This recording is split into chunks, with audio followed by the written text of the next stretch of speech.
Football, as you know it, is officially over. The 29-13 Seattle victory over the New England Patriots in the Super Bowl has concluded the 2025 football season. Uh, I don't know if you into the XFL or not, but the next thing football wise is the NFL Combine, and then free agency, and then draft, and then the process starts all over again. Joining me is Isaiah Smalls to talk a little bit about the Super Bowl, the halftime performance, and what's next for the Miami Dolphins. Isaiah, did you enjoy the Super Bowl? It was a good defensive battle. I'm an offensive guy, right? So I prefer the touchdowns, all that fun stuff. But it was a good defensive battle um until the end. Like the Seahawks really just pulled that belt out. Like it was like, even in the beginning when the score was relatively close, it felt like the Seahawks were just a few plays away from breaking it open. Like Christian Gonzalez made some great plays on the ball early in the game that like prevented like that touchdown that would have put them up like two scores, right? So to me, it was a good defensive battle. It was a little bit boring at first for the casual football fan. I was watching it with a friend, and she was like, "Yeah, what's going on? Like, this is very boring." And I was like, "She's like, this has to be the most boring Super Bowl ever." I was like, "You didn't watch the Brady Rams drone? That I think the final score of that drone was like 12-3, 13-3. You remember that? No, I don't remember that, but That was like 2019. That was a bad one. 13-3. And that was 3-0 at halftime. There was one touchdown scored in that game, and it was in the fourth quarter. so we need points for it to be good. I Yeah, for me at least, for my definition of good, and for the casual football fan, yeah, you definitely need someone to run up the score. Definitely I someone to run up the I score. love watching Trench play, which is why I really enjoyed that battle. I enjoy watching the chess matches between coaches and coordinators. You got to see what happens when you own the line of scrimmage on both sides of the ball from Seattle. They were killing Will Campbell and Yeah, that left side of the line, just bludgeoning them to death. You saw it eventually break the dam, and then running the ball. Seattle was just so efficient and effective running the yeah, football. I would really have loved to see Drake May use Stephon Diggs a little bit more or use the passing game, but it is what it is. That they showed some full field views of Seattle's defense where they're playing zone and the windows were about this big. yeah. And you had to make some real big boy throws. I remember they showed one completion where it's like four Seattle defenders like were within, 5 feet from the ball, and he just stuck it right in the middle of for the reception. And I was like, man, you can't do that on a consistent basis. So Seattle, I forget what they call themselves. They gave themselves a name. I got to look it up, but I didn't see that name either. yeah, no, they didn't talk about it in the broadcast, but the defense did give themselves a name. It's Dark Side. I think that's what it is. Yeah, Yeah, Seattle. Dark Yeah, Side. the dark side.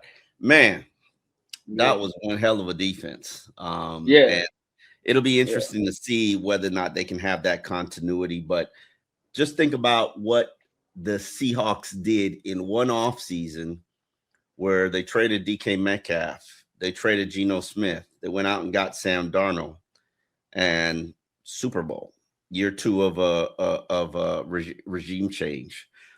Quite impressive. Quite Very impressive. impressive. But I think what people fail to realize in that is like they really built through the draft. Like you think about the guys that they have, right? JSN obviously is the marquee name, but then other guys on the defensive end, Devin Witherspoon, right? Tariq Woolen, like Gray Zabel, Nick Imanwari, like these were guys that they drafted and developed. And you, to me, like that is what the Dolphins are missing, right? We're missing on truly drafting correctly, but then also developing those guys into something else. And to your point, it'll be it'll be crucial to see if they can keep this together, right? I think that's the thing that made the Legion of Boom so special. Like they kept that core group of guys for as long as they could. I mean, they did. They went to 2 Super Bowls. They at least kept them through like 2 seasons. Because, like, for example, using the Eagles as an example, like the best player on that Eagles team in the Super Bowl, not overall, the best player on that Super Bowl, Milton Williams, was gone the next year, right? Granted, you couldn't really afford him, but if they can keep the guys, like I think Tariq Woolen's contract is up, right?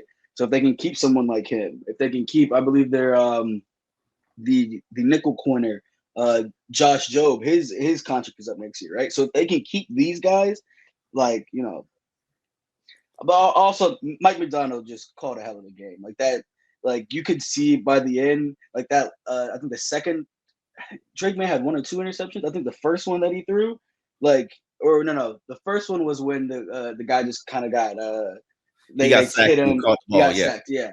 But the second one he threw, like he couldn't trust his eyes. That's what it looked like to me, because it looked like, okay, cool, that guy's open, and then boom, like that window closed up. So, and he kind of threw it behind the guy, like he threw it to where he was instead of where he was going. But Their zone defense is very impressive. I killer. really, I will say this.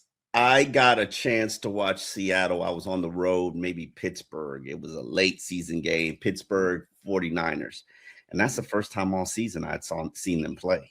Mm-hmm. And, it just shows you that, I would really appreciate it if the NFL schedule makers didn't overdose me on the Cowboys and Talk about it. yeah, I don't even know who else plays on night games. Baltimore sometime. Baltimore, the Chiefs usually do. The Giants, the Eagles, the Chiefs. Like, come on, man, show us something else. I mean, some of those teams are not like the other, but I feel you. No. I saw a lot of Giants games. I overdosed on Giants games. Yeah, no, the Giants. No, I agree. They shouldn't have been there. But the Eagles, come on. I mean, yeah, I don't mind watching Eagles. I don't mind watching the champions. But yeah, but show everybody. Seattle. I'm so glad that they're going to be able to have more nationally televised games now that they're the champions, just because you get to see another team and you get to see, no limitations on what they could achieve. And then you're going to get a chance to see their opponents. On that note, let's actually, the Patriots. I don't think that this is the end of their song. not at all. I saw a list, and this list was crazy. And I don't even know if it's real or not. I assume that it's real. But they showed their Patriots schedule. Week 1, fired coach. Week 2, fired coach. Week 3, fired coach. Week 4, NFC South. Week 5, fired coach. Week 6, NFC South. Week 7, fired coach. Week 8, fired coach. Week 9, fired coach. Week 10, NFC South. Week 11, Jets. Week 12, Bengals. Week 13, fired coach. Week 15, fired coach. Week 16, fired coach. Week 17, Jets. Week 17, fired coach. Like, I'm not a big proponent of teams having soft schedule, because you got to win every game. And the Patriots, they did that. They did that. They did what they needed to do to execute and win every matchup. They're a physical team. They play well in the trenches. So I don't think that they're going anywhere. But man, that schedule set them up for success, and they took advantage of it. You know what they were calling Drake May, right? What? Before the schedule. The scheduler? No, the schedule. Just the schedule. That's what they were calling him leading up to this game. And after the game. He definitely was calling him the schedule after this game. I saw him looking like Drake, and they had put Drake Bell. You was not. I'm aging myself right now. I know this was out of your. Drake Bell is Drake and Josh. You remember? Yeah, I don't think that's what it was. Yeah, no. Yeah, it's Drake and yeah. I was about to say, I think that was out of your range.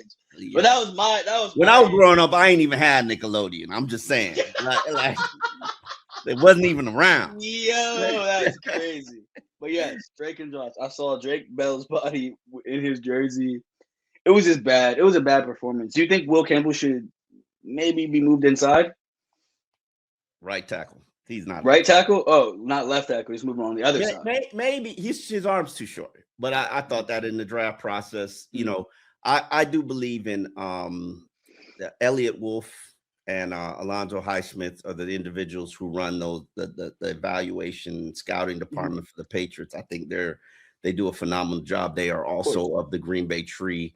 I think they'll do a great job of fixing and addressing what needs to be done. The right tackle, Morgan Moses, he's been in the league. Goodness gracious, how long has Morgan Moses been in the league? Since 2014. So, we're talking about a 12-year veteran. I don't know how much longer you can go. He's still playing at a high level. I remember that because I wanted the Dolphins to draft him instead of Juwan James, but c'est la vie. You can't control bad evaluation. On that note, let's talk about the halftime show. Didn't understand any word of it. I don't speak Spanish. I'm fine with that. From this standpoint, I watched the Jennifer Lopez, what is her name? Shakira show. They perform mostly in Spanish. It's like not every performance has to be for me. If they had Guns N' Roses out there, I low-key would have enjoyed that. I actually like Guns N' Roses. I ain't gonna lie to you. Yeah, I'm just saying. I mean, not every performance has to be for me. So and the way and the amount of people that you saw in Benito jerseys and Puerto Rico jerseys and this community, but this is South Florida, so I love that they stood up for Puerto Rico, the Caribbean. I love that they something that I hadn't probably thought about since high school is that they represented for the Americas. Now, think about it. We think we're America and we think we're all that, but we're just one of the Americas. Central America, South America, Canada's part of the Americas. Like, I don't even know if the Caribbean is part of the Americas, but it is. Damn. Like, so it is. Really? I didn't know that. I assume so. Because there's part of like you think about like a place like Puerto Rico, which people love to conveniently forget that it's part of America. It should be a state, but that's it should be a state. Yes, it should be a state. It's not going to happen under this president, but it should be a state. Yeah. No. It should be a state because it is an American quote unquote territory, which sounds a little bit colonialist to me, but little conquistadors. But we don't got to go there. This is not that podcast for that. But I will say this: I think the representation is powerful, right? I think as a little black kid growing up in America, for me, like seeing the Stephen A. Smiths, the Stuart Scotts, the Michael Smiths, like that was very powerful and really pushed me to where I am today, right? For the little kids growing up in Puerto Rico, I'm sure to see Benito on that big stage, it just expanded their mind. Exactly. It just expanded their mind as to what is actually possible. And I think that's what the beauty of this country really, really is, right? It's not, a loop in which we just talk about the same things and, we're not exposed to anything. No, you should really step outside of your comfort zone. If you were uncomfortable watching that, I think you should do some very deep soul searching as to why. Because I for one, was looking forward to this show, knowing I don't speak Spanish, knowing that I might not understand every word, but I still was excited because of the superstar that Bad Bunny truly is. And like let's make no mistake, he is a superstar. And it just took the Super Bowl and that big of a stage for the whole world to see it. I'm curious because just like last year, I was asked by the Herald to interpret Kendrick Lamar's performance and explain it to the masses. I would love for somebody who's Spanish, and I've seen some of them. There was. You need to check the Miami Herald front page because we got it. Oh, okay. Yeah, I mean, We got it. yes, I need somebody to explain Yeah. it to me, it and break it down per set. You saw those Kendrick Lamar think pieces. Yeah, Like yeah. There's a lot. There's a lot. we need some Bad Bunny think pieces. There's a few out there. I think like the overarching theme is kind of what we talked about, right? Like there's like the Americas isn't monolithic, right? And as much as people in this country want us to all be the same and all to shed the differences and blah blah blah, like, but the differences are what make this country so unique and make this country as powerful as it is, right? And when we try to hide behind, you know, a very like monolithic, like, oh, we're all the same, blah blah blah. No. I don't subscribe to that. I'm different from you. You're different from me, and that's what makes us special as a nation. And it's important for us to celebrate those differences. So big up Jay-Z for definitely. Jay-Z's been on a little bit of a run, when it comes to these shows. Yeah, he has been. The Usher John, the Kendrick.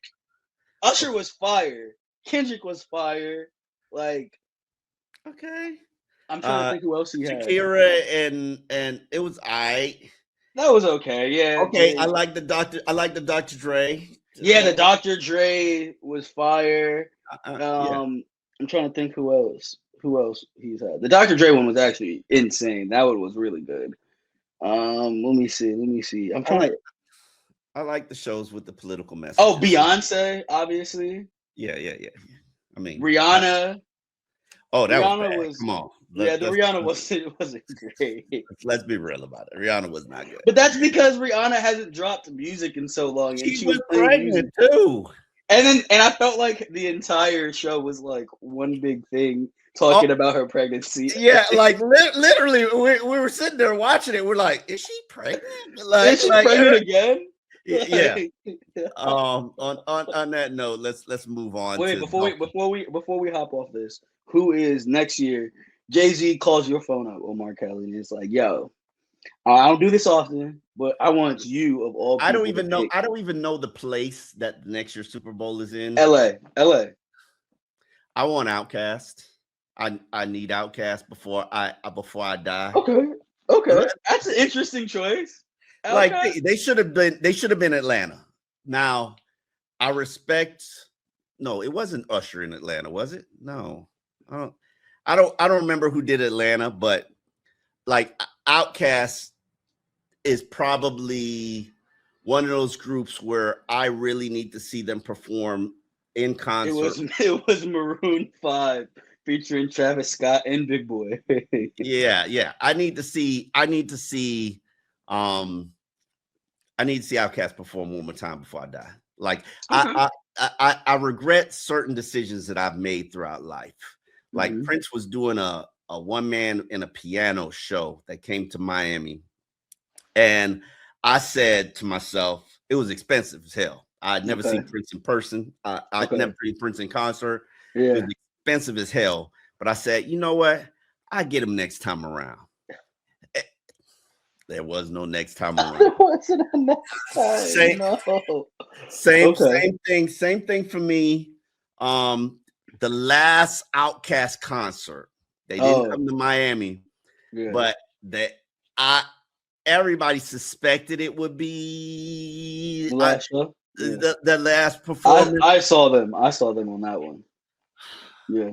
And I have regrets that I didn't make an effort to go see them perform. But you live and you learn, because everybody, unless you're listening to flute music, you're not gonna see Andre 3000 perform. Yeah, I actually went to that concert. It was at Roots Picnic like last year. It was rough. It was rough to like listen to, especially because like I think Cameron was supposed to be on, and Cameron like didn't like do his, like, he was just like, screw it, I'm not going on. There was something like a sound issue. I don't really remember what happened, but they skipped Cameron and just brought him out, and I was just like, bad call. It just wasn't all that. Like, and I respect, and like I've heard him talk about it multiple times, and he's basically said something to the effect of like, look, like as a creative, you want to find different ways to channel your creativity, right? And that was what he wanted to do. And so I can respect him as a creative trying something different. It's not what I want to hear. Oh, And but hold on. I hate to continue to harp on. Here's the thing: he hasn't performed all these years because he's got stage fright and social anxiety. That's true. You're playing the flute on stage in front of people, like But he has a band accompanying him this time. Like you don't think you're gonna have a band accompany you with Outkast? Yeah, I know. You're right. You're completely right. I don't know. I think it's different. I love the Key and Peele skits about I don't know if you watched them about Andre 3000 and Big Boy like interacting in Atlanta and how it's awkward and weird. You got to watch it on YouTube. I have to see that. Where they run into each other at the coffee house and Andre 3000 just being ultra weird and Big Boy punch him about being ultra weird and I was just like, man, this guy, this is too true. It's too true. Okay. Yeah. Wow. Let's move on to Dolphins land. We are getting prepared for the combine. We're probably going to go out and see Bomberito's players. I gave you the list of about 50. Yeah, when is that? This week. Is that? Maybe tomorrow. Week? Yeah, maybe tomorrow, Wednesday. I was about to say I can't do tomorrow, but I can do Wednesday. Okay. I can definitely do Wednesday. It is what in your mind sit as the top 5 needs for the Miami Dolphins moving into 2026? Like what do they have to address to walk into the season? Even though, we had to address cornerbacks at the very beginning and we didn't do that until like week 3 of training camp. Yeah. To me, that would be my number one thing. Either a cornerback or an edge rusher, I think, to me, are the 2 of the biggest needs, just because Chubb, to me, is probably not going to be back, right? As much as he wants to, I just would. If he's about his money, I don't think this would be the place for him, just because they just don't got a lot to offer, right? So that they didn't have a lot to offer, and he restructured, and he still ended up making a lot. But yeah. But that was incentives, and he could have made a lot more. His team was better. So it depends what he's playing for, right? If he's comfortable with a rebuild, then sure, I'd love him back. But definitely edge rusher and corner. To me, those are the 2 biggest needs, especially considering at the cornerback position, you don't have a guy. Once March 11th hits, you do not have a guy on the roster. So to me, finding a shutdown corner, you do have guys on the roster, but to me, you don't have any starters on the roster. Okay. That's fair. That's fair. So I would want a shutdown guy. Would be a. You act like you could just find those on the street, like. No, I draft. That's what I'm saying. Like the draft to me is something. You act like you just find one in the draft. A shutdown cornerback in the draft is. There's a few that have that potential. I gotta watch some more tape. Few NFL starters. Shutdown cornerback is a whole different ball game. Look, I'm asking you. Ask me what I think they need, and I'm telling you what they need. Cornerback, pass rusher. What's your other 3? They need receivers too. And to me, what is going to be very interesting is the type of receiver mold that Jeff Hafley and company like. To me, that is going to be a very eye-opening thing, because with McDaniel, we knew the archetype: small, fast, quite literally. Quickness. Yes. Quickness. I don't think he intended for it to be small, but yes. But what's the Bill Parcells line? You make one exception soon enough, you have a team full of exceptions. That is exactly the Parcells line. And that is exactly what happened. So there's receivers. Outside of that, I think you should think about, and we just talked about this over text, I think you should think about drafting a tackle, specifically a right tackle. I do. I think you should, because as much as we love Austin Jackson, I think you can officially say that durability has been a concern. I think you can say that now. And if God forbid something happens and he misses more games next year, Larry Bourne was a great backup, but I would want to potentially. Hold on. Let's not go great. He was good. Solid. Yes. Solid. You would want to start to begin to groom your guy of the future, whoever that might be, right? Okay. So to me, I would think about drafting a tackle. That's 4. And then after that, linebacker. I would probably. Oh no. Let me go. Actually, let me go, because I don't know what the status of. I mean, do I have to say quarterback? Is quarterback like? I Yes, of feel like course you that's have to a. say quarterback. Do they have a Okay, all quarterback? right. I feel like that's okay. I felt like that was a given. I thought we were talking about outside of the Yeah, quarterback, yeah, yeah, yeah. and I mean, outside of quarterback, and I don't think this is a but that great very well draft for might be quarterback. addressed in free agency. It could be. Yes, I don't know if it could yes, be addressed in the draft, but that's what I'm saying. I don't. They should not address it in the draft. I'll go out on that limb. They should not draft unless you fall in love with a Taylon Green and you believe that you can make him. You can damn, why you got to make bring up his name? beca- That ain't what he fell because in love with. Mm-mm, because mm-mm. if you see him and you say I can make him into the next Lamar Jackson, I can make him into the next. No, no, no, no, no, no, no, no, no. If Hey, he hey. were going to be the next Lamar Jackson, the flashes would have shown in college. Oh, I hear you. I hear you. But he is a phenomenal quarterback when it comes to running the ball. No, he's not. Yes, No, he he's not. is. He's a straight He line is. runner. He's a straight line runner. He's got no wiggle to him.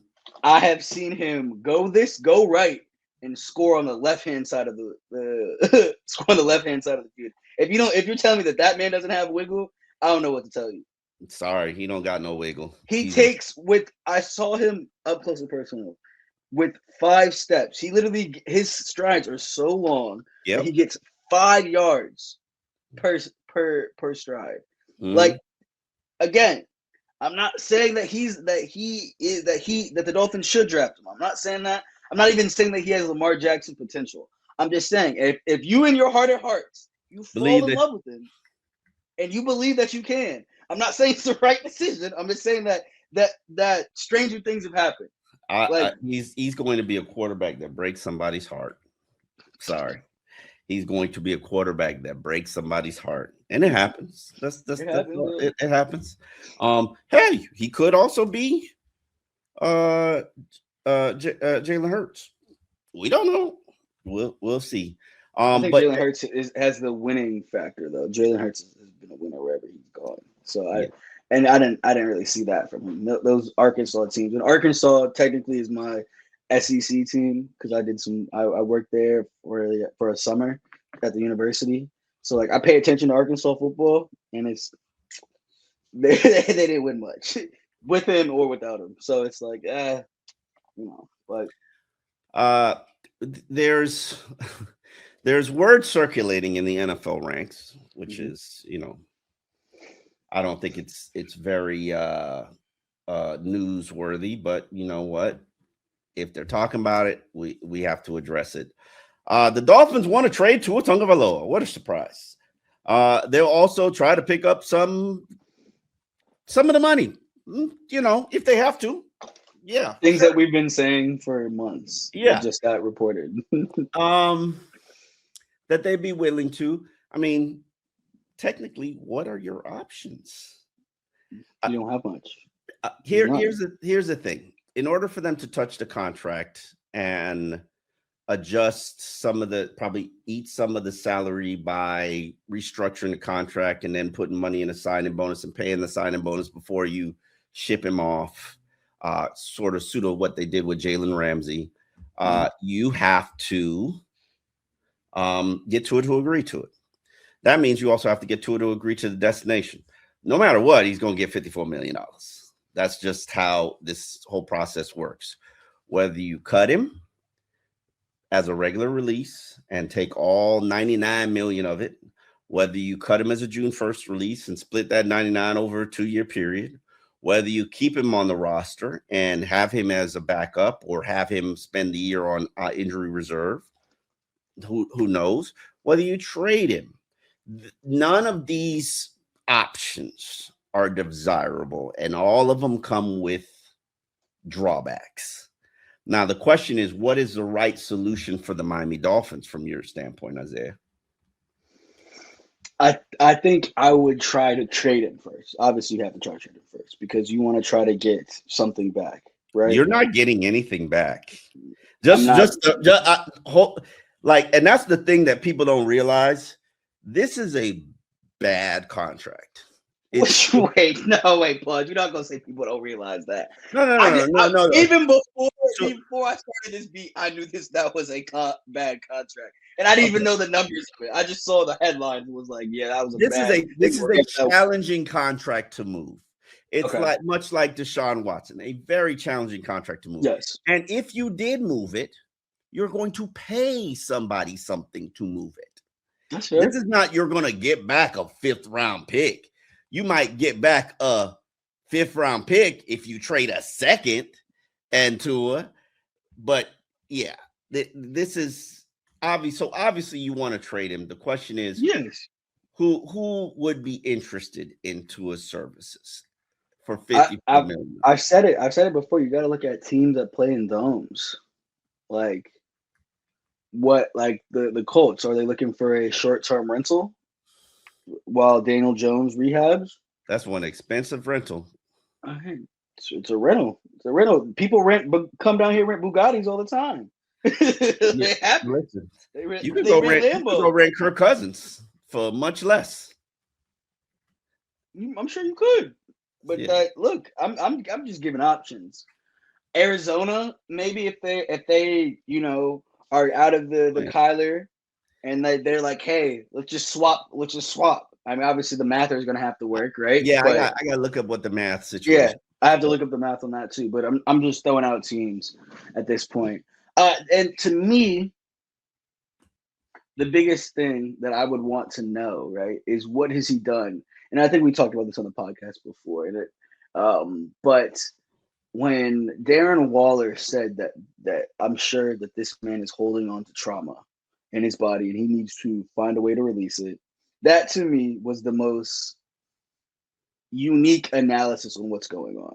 Now, if he's actually, I believe you're of the belief that he's lost it. I don't believe all that. The trauma. The whole line was doing. I mean, yeah, they stunk early in the season, but they got their act together eventually. When they were playing New Orleans, they were pretty solid. Tua had a solid game. Tua had a solid game in Atlanta. They were pretty solid. I really just don't think that he can make those throws anymore. The throws that and teams have begun to play him to the point where, yeah, you can't make that throw. So we're not defending it. And once you start doing, remember, it was I forget what game it was where they opened up the game with deep balls to Jalen Waddle and a deep ball reception to Jalen Waddle. Mm-hmm. It was like that was we can still throw it deep. We swear. Mm-hmm. When else did you see that? No, it was pretty much going after that. Yeah. And we all know he can't throw it out. Take away the deep ball. We've talked about this. Defender, a defensive backs coach basically was like, yeah, I tell my guys, don't pass 40 yards because you can't throw the ball past 40 yards. Like it, and that's the reality. If your safeties, you got to go 45 yards downfield, and read everything in front of you because you can't throw it. You can't. That's real. So that's just the reality of where we are. Can he get it back? Will Rest get it back? I don't know. That's I think the question that any inquiring team has to figure out. Like, what is the issue and is it solvable? Because that to me makes him a viable trade candidate. If it's not solvable, I think the return you're going to get is far less, if not none. Which means you kind of got to eat the money, cut him after June 1st, get him off the roster, just so you can just have a fresh start. And I think that to me is a big deal because the power of the fresh start is this, right? Whoever you throw in as QB1, right, in September, if you have Tua still on the team, he's going to be looking. Tua's not QB1. The minute that guy starts messing up, what's going to happen? Where's Tua? Because as much as the larger Dolphins fan base is done with Tua, there are still people that love him. Yes, there are. Oh yeah, there are. Trust me. There are. They're on Twitter. They are definitely there. So there are people there that love him. So you're saying QAnon is still alive? They are 100%. So that's gonna happen. It's kind of like if the Dolphins would have drafted Shador last year, right? They don't want to deal with the chatter, right? And if you if you get rid of him, it's you wash your hands of the situation, and now you go let him go. He has a pick of 31 other teams to go play for. Now, do 31 other teams want him? Probably not. But I am sure there's a handful of guys of teams out there that are willing to sign him to a smaller, obviously a much smaller contract. Yeah, and have him come in, robbing people. He could have him come in. Be like, I know he could have done something better than what Phillip Rivers did in Indianapolis those 3 games. Like, I know he's a better player than that. I watched some of those games. I know he's a better player than that. So there are backups out there that are far worse than him. And as long as you're playing in a dome, you're not playing where it gets really cold. I mean, Tua can be effective. Like, let's not act like that's not the case. The issue is when you go outside, when the temperatures drop below freezing, that's when it gets a little shaky. Yeah. So obviously, first things first, let's try to find a trade partner. If that's not, obviously the market is what it is. If that's not possible, June 1st, you kind of got to get rid of him. At least that's my opinion. I don't think you should have him on the roster next year. Interesting. We will have plenty of time to discuss that as free agency approaches. What did you say? March 10th, 11th? March 11th, man. March 11th. Interesting. We are nearly a month away from the NFL shopping season. Dolphins in depth will be here to break it all down for you. Hope we will be doing 2 episodes a week. Hopefully you'll continue to watch the Miami Herald's Dolphins in Depth podcast. We'll see you later.